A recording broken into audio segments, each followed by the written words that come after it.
சகோதரிகளின் காலை தியானத்தின் மூலமாக உங்கள் யாவரையும் மீண்டும் சந்திப்பதிலே மிகுந்த சந்தோஷம் உண்டு.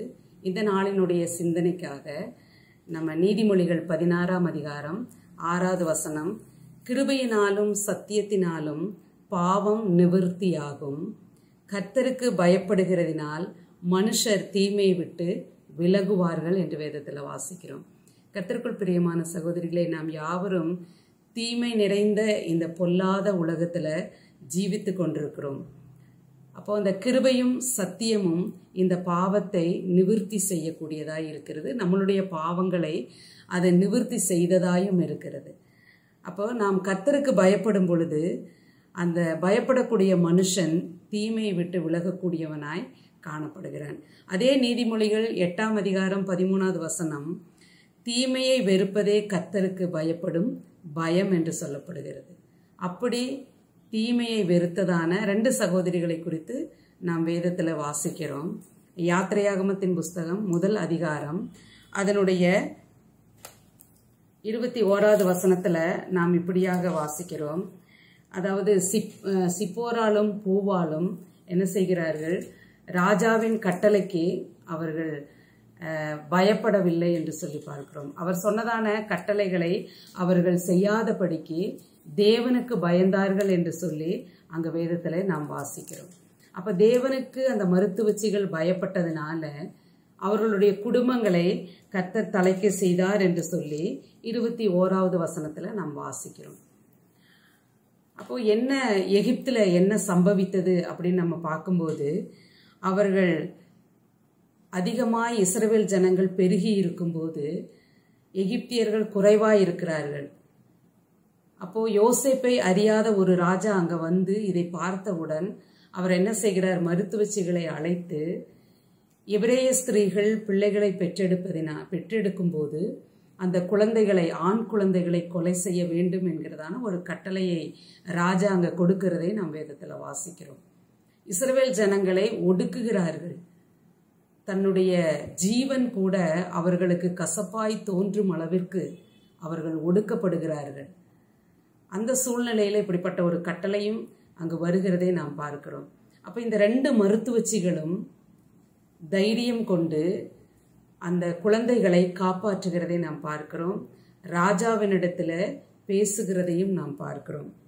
நம்ம 19ஆம் வசனத்துல பார்க்கும்போது, அதற்கு மருத்துவச்சிகள் பார்வோனை நோக்கி, எபிரேய ஸ்திரீகள் எகிப்திய ஸ்திரீகளைப் போல அல்ல, அவர்கள் நல்ல பலமுள்ளவர்கள். மருத்துவச்சி அவர்களிடத்திற்கு போகும் முன்னே அவர்கள் பிரசவித்தாகும் என்றார்கள். பாருங்க, அங்க ஞானமாய் பேசுகிறதை நாம் பார்க்க முடியும்.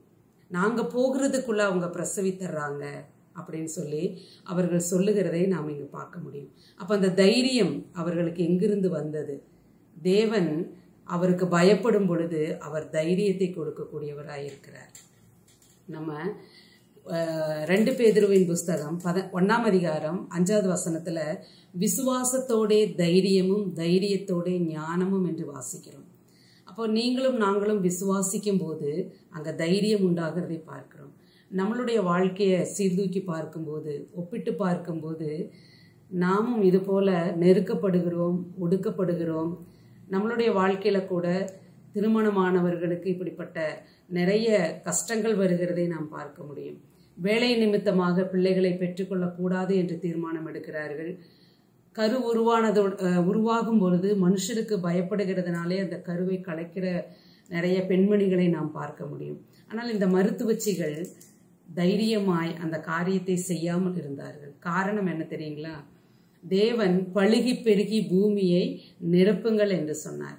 இங்க நம்ம வாசித்தோம், தீமையை விட்டு விலகுவார்கள் என்று சொல்லப்படுகிறது. அப்ப ஏதேன் தோட்டத்துல நன்மை தீமை அப்படின்னு சொல்லிதான் கனிகளை தேவன் வைத்தார். இந்த உலகத்துல வாழக்கூடிய உங்களுக்கும் எனக்கும் நல்லது கெட்டது இன்னது என்பதை அறிந்து கொள்ளக்கூடிய அறிவு கர்த்தர் நமக்கு வச்சிருக்கிறார். அதான் நம்ம நீதிமொழிகள் 9ஆம் அதிகாரம் 10வது வசனத்தில் இப்படியாக வாசிக்கிறோம், கர்த்தருக்கு பயப்படுதலே ஞானத்தின் ஆரம்பமாயிருக்கிறது, கர்த்தரை அறிகிற அறிவே அறிவு என்று சொல்லி கூட நாம் வாசிக்கிறோம். அப்ப தேவனை அறிய அறிய நன்மை என்னது தீமை என்னது என்பதை நாம் புரிந்து கொள்ள முடியும்.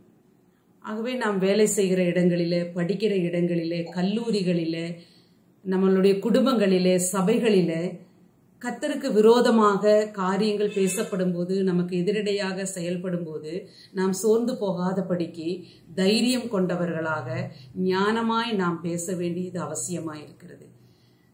நம்ம பேதுருவை குறித்து வாசிக்கும் போது, பரிசுத்த ஆவியானவர் அவர்களுக்குள் வந்தபோது அவர்கள் தைரியமாய் தேவனுடைய சுவிசேஷத்தை பிரசங்கித்தார்கள் என்று பார்க்கிறோம்.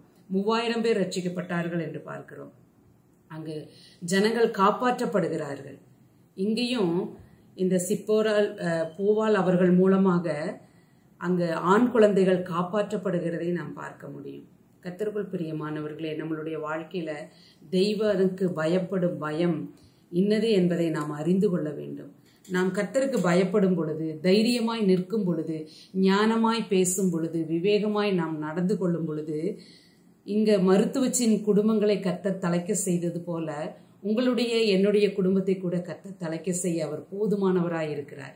காரணம், அவர் ராஜாதி ராஜாவாய் இருக்கிறார்.